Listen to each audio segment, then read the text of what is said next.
Hey, hello guys, welcome to Wiki channel where the search for the truth begins. So today's topic is Heo Hwang-ok, Korean queen and a Tamil princess, Ayuta Nadu. Some may call it conspiracy theory or truth or history. Decide it for yourselves after analyzing the data shown in this video. But we call it the truth and the history which is hidden purposely. In Ayodhya, India, a Mani Mandapam has been built for a queen. Who is this queen? They say it was for the Korean queen. In Korea, people worship her as a goddess. For a queen, a museum has been built in Korea. They say the queen was from India and she was an Indian princess who became the Korean queen. Is this Korean queen from India? Was she from Ayodhya, Uttar Pradesh, or was she from Tamil Nadu? What is the history? What is the relationship between the Tamils and the Koreans? This has been a debate for so long now. We will try to analyze the available data and present to you in this video. Let's get into the video. Korea was ruled by a Tamil queen. We have seen or heard this info in many YouTube channels, websites and newspapers. Why are we discussing this topic now? The reason is in Ayodhya they are going to build a Mani Mandapam. In South Korea they are going to erect a museum. But there are so many errors in the history books and misconceptions. A woman from Ayodhya ruled Korea. A Korean goddess came from Ayodhya, the first empress of Gaia. She is called by many names by the Korean people. Our history has been changed in the English newspapers. If we need to understand the truth, we have to identify where this started, the root of this history. When we start to search for the truth by reading books and the time when it actually happened. Her native kingdom is believed to be in southern India, which is in Tamil Nadu. However, there is no mention of her in any pre-modern Indian sources. Why did they change it to Ayodhya? The princess should be from Kanyakumari or Podigai region, but why they have mentioned it as Ayodhya? So the first question is, how did this history come to the knowledge of the world? This started with a Buddhist monk called Hwang from Korea. This monk writes the story of Korea in the 13th and 14th century. Was the Korean history written from the 12th century? Yes. What were the languages used to write the history of Korea before the 13th century? It was written in Chinese and Japanese. China and Japan enslaved the Korean population. Both the countries kept the Korean history as a secret and protected it. They changed the Korean history into Chinese and Japanese languages. To overcome this issue, the Korean monk Hwang transcribed the books from Chinese and Japanese to the Korean language. When he started to transcribe, the Queen's history came out. But this history was not released in the 13th and 14th century. It was released in the 18th century. The Korean people were very curious that their history started from India. What did the monk Hwang write in his books? The book's name is Samguk Yusa. Hwang also writes another book before Samguk Yusa. It is called Korea's Old Testament. For the Koreans, this book is a holy book.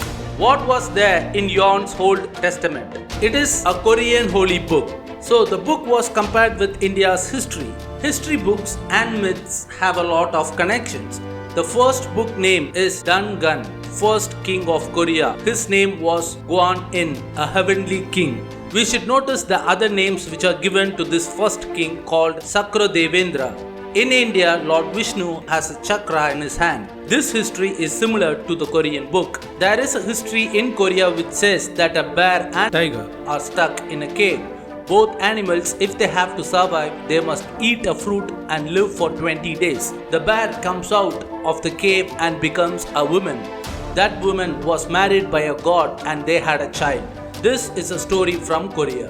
In India, we have the Krishna story. Many stories in both countries have a lot of connections between India and Korea. So we can understand that there is a connection between both countries. When did a connection between Tamil Nadu and Korea happen? There are no confirmed records available. There is one report which says that trade between both countries existed. The Cheras, Cholas and Pandyas traded with China, Japan and Korea. During the Sangam period, Pandyan Kingdom was at its peak in Tamil Nadu. During that time, we traded with other countries. There are many records which are available from Keeladi, Kodumanal. So we have the proof. During ancient times, what role did the Tamilians play in Korea's history? What is the connection between Tamilians and Koreans now? Many Koreans visit Ayodhya, India to see the birthplace of their goddess or queen. South Korea gave nearly 200 crores to build the Manimandapam. The estimate was 25 crores. So giving money to build and visiting the place to worship, now we can clearly understand the connection. Yon in the book also mentions a mountain called Kuji. We Tamilians call it the Kurinji mountain. They have changed the name from Kurinji to Kuji, but the history is the same. To pray to the god, the Korean people should go to the Kuji mountain and sing songs. Our history says we have to sing songs in the Kurinji mountains. Many songs do exist today in Tamil Nadu. So we can clearly see that history is moving towards Tamil Nadu. When did the history of the queen go to Ayodhya? When Yon transcribed the Chinese books to Korean, he mentioned Ayuta. The princess was born in Ayuta. Where is this Ayuta? The Koreans began their search for it. In Thailand, there was a place called Ayutthaya, but they didn't accept it as the birthplace of the queen. Then they had a doubt that there is a place called Ayodhya in India. So they come to Ayodhya and start their research. They come to a conclusion that their queen came from Ayodhya.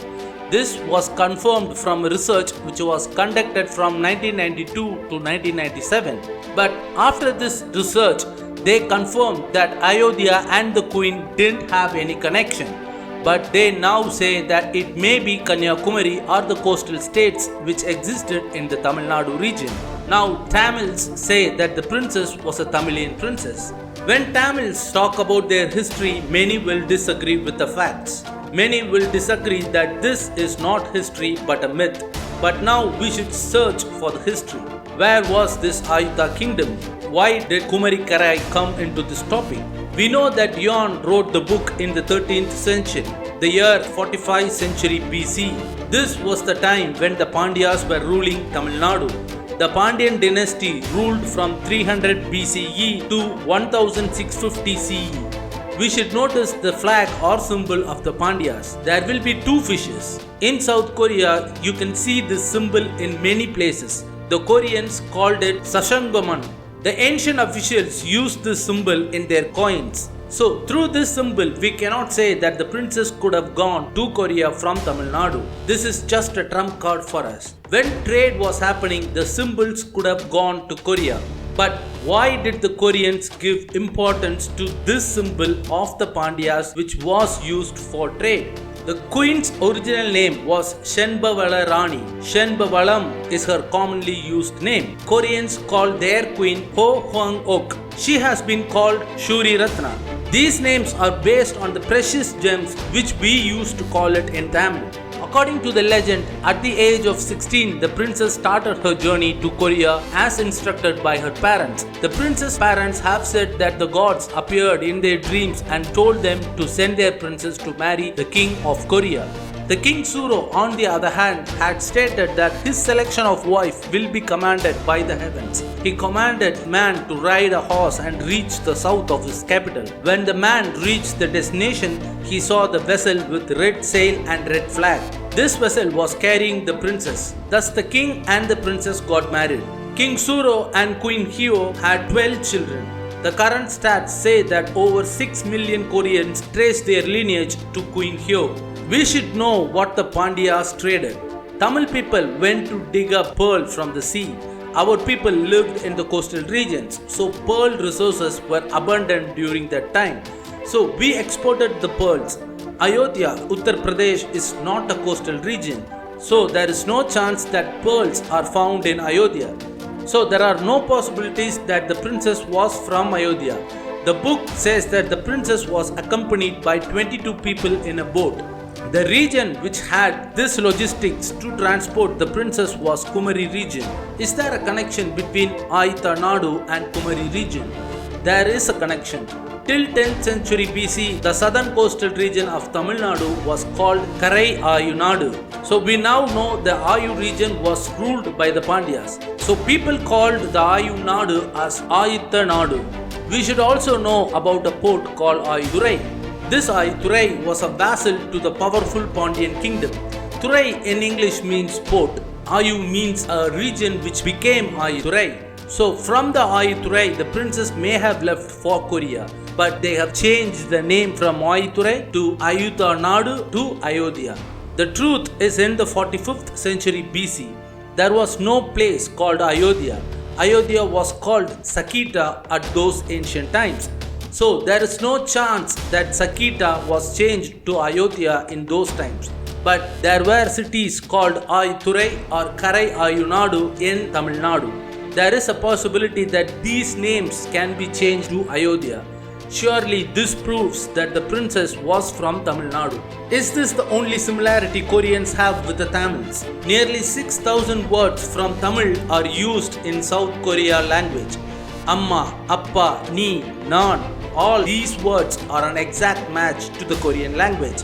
The games played in ancient times in Tamil Nadu are well versed by the Koreans now. Besides, the agricultural equipment used by the Koreans in ancient times is similar to Tamil people's equipment.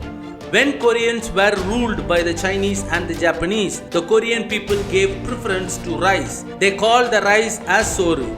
The Koreans celebrate their harvest festival as Susyok, whereas the Tamils celebrate it as Pongal. There are no possibilities that two ethnic people have the same words as Appa and Amma. Around the 1st century BC, many Tamils travelled and settled in Korea as the early Pandyas of Tamil Nadu had trade routes with Korea. An anthropologist named King Byung-mo appeared to confirm that the belief Ayutha was actually Ayodhya as the two names are phonetically similar. But Grafton K. Mintz and Ha Tae-hung implied that the Korean reference was actually to the Ayuta Kingdom of India. They also confirmed that the queen was a Tamil from Ayu, a vassal state of the Pandyan kingdom in Tamil Nadu. The area is now called Kanyakumari. So the princess must be a Tamil princess. How was the travel of the princess possible? What and who did the princess take with her in the boat? What are the reasons the Indian government is saying that the princess was from Ayodhya? Let's discuss this in another video. Comments about this video are most welcome. Please do subscribe and share for more content to WikiVox, the voice of Wiki. Please do click on the notification icon. Nandri, Vanakkam.